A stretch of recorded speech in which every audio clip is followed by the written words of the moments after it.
Quando falamos de Cleópatra, a última rainha do Egito, a imagem mais popularizada no cinema e na história ocidental, muitas vezes a retrata como uma mulher branca, de traços europeus.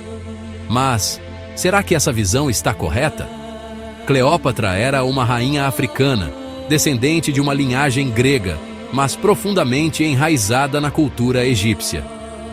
Seu povo a via como uma deusa viva, a reencarnação de Ísis, e ela governou com um poder que desafiou o maior império da época, o Império Romano. Então, quem foi a verdadeira Cleópatra? Por que sua imagem foi tão distorcida ao longo do tempo? E como ela conquistou a adoração e a devoção do Egito, sendo considerada uma divindade? Hoje você vai descobrir a história real dessa rainha negra que marcou para sempre a história da África e do mundo. Cleópatra VII nasceu em 69 a.C., dentro da dinastia Ptolemaica, fundada por Ptolomeu I, um dos generais de Alexandre, o Grande. Essa dinastia tinha origem macedônia, mas, diferente de seus antecessores, Cleópatra foi a primeira governante ptolemaica a realmente abraçar a cultura egípcia. Ela falava o idioma do povo, algo que seus antepassados não faziam, e se apresentou como a encarnação da deusa Ísis, adotando tradições religiosas locais. Mas e quanto à sua aparência? A verdade é que os relatos históricos sobre sua fisionomia são escassos, e os poucos registros que temos foram feitos por romanos, inimigos dela.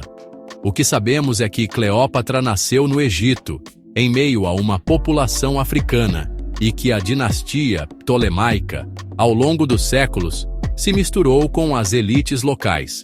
Sendo assim, é muito provável que Cleópatra tivesse traços africanos muito mais evidentes do que as representações europeias costumam mostrar. Cleópatra não apenas governava o Egito, mas era adorada por seu povo. Como faraó, ela seguia a tradição dos governantes divinizados, sendo associada diretamente a Ísis, a deusa da maternidade, da magia e da proteção. Para os egípcios, seus governantes não eram meros mortais, mas manifestações dos deuses na terra. Cleópatra usava isso a seu favor, aparecendo em rituais sagrados, construindo templos em sua própria honra e reforçando sua imagem como uma líder divina. Essa conexão com o sagrado ajudou a solidificar seu poder e a garantir a lealdade do povo egípcio, que via nela uma esperança contra o domínio estrangeiro de Roma. Em 48 a.C., Cleópatra elaborou um plano audacioso para retomar o trono. Segundo a lenda, ela se escondeu dentro de um tapete, ou, mais provavelmente, dentro de um saco de linho, e foi levada até Júlio César, que estava no Egito resolvendo disputas internas da dinastia ptolemaica. Ao encontrá-lo, ela usou toda a sua inteligência e carisma para convencê-lo a apoiá-la. César, impressionado por sua ousadia e vendo nela uma aliada útil para os interesses romanos no Egito, ajudou-a a derrotar Ptolomeu XIII. Cleópatra reassumiu o trono ao lado de seu irmão mais novo, Ptolomeu XIV, e teve um filho com César, chamado Ptolomeu XV, mais conhecido como Cesarião. Mas a vitória dela estava apenas começando. Após o assassinato de Júlio César em 44 a.C., Roma mergulhou em uma guerra civil. Cleópatra precisava de um novo aliado poderoso para garantir a independência do Egito, e foi então que se aproximou de Marco Antônio, um dos sucessores de César. Diferente do que muitos pensam, a relação entre Cleópatra e Marco Antônio não foi apenas romântica, mas também política.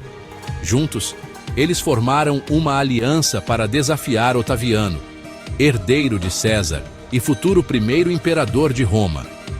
Cleópatra forneceu apoio financeiro e militar a Marco Antônio, enquanto ele fortalecia sua posição no Mediterrâneo Oriental. Mas essa aliança despertou a fúria de Roma, que começou a ver Cleópatra como uma ameaça ao seu domínio. A história de Cleópatra não pode ser contada sem falar de sua luta para manter o Egito independente, em meio ao avanço do Império Romano. Ela usou sua inteligência e habilidades diplomáticas para formar alianças estratégicas com figuras como Júlio César e Marco Antônio, mas nunca se submeteu completamente a Roma. Diferente do que muitos pensam, Cleópatra não foi apenas uma mulher envolvida em romances com líderes poderosos. Ela foi uma estrategista brilhante, que buscava garantir a soberania do Egito em um mundo cada vez mais dominado por Roma. Seu governo fortaleceu a economia, expandiu o comércio e impulsionou a cultura egípcia, tornando-a uma das governantes mais importantes da história africana.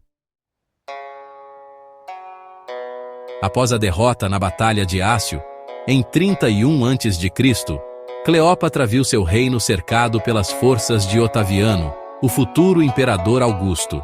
Sabendo que seria levada como prisioneira e humilhada em Roma, ela tomou sua própria vida, segundo a lenda, permitindo-se ser picada por uma cobra venenosa.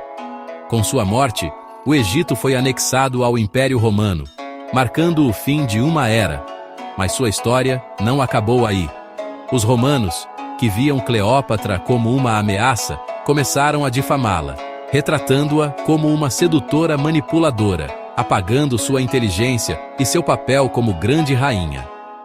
Séculos depois, essa distorção continuou, e sua verdadeira identidade africana foi sendo cada vez mais obscurecida em representações ocidentais. Hoje, a história de Cleópatra está sendo recontada sob uma nova perspectiva.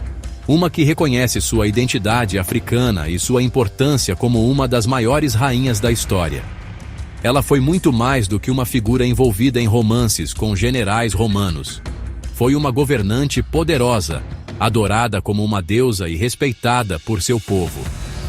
Sua vida e seu legado provam que o Egito sempre foi um grande império africano, com raízes profundas em seu continente, e que suas rainhas tiveram um papel fundamental na história mundial. Agora que você conhece a verdadeira história de Cleópatra, o que acha da forma como ela foi retratada ao longo dos séculos?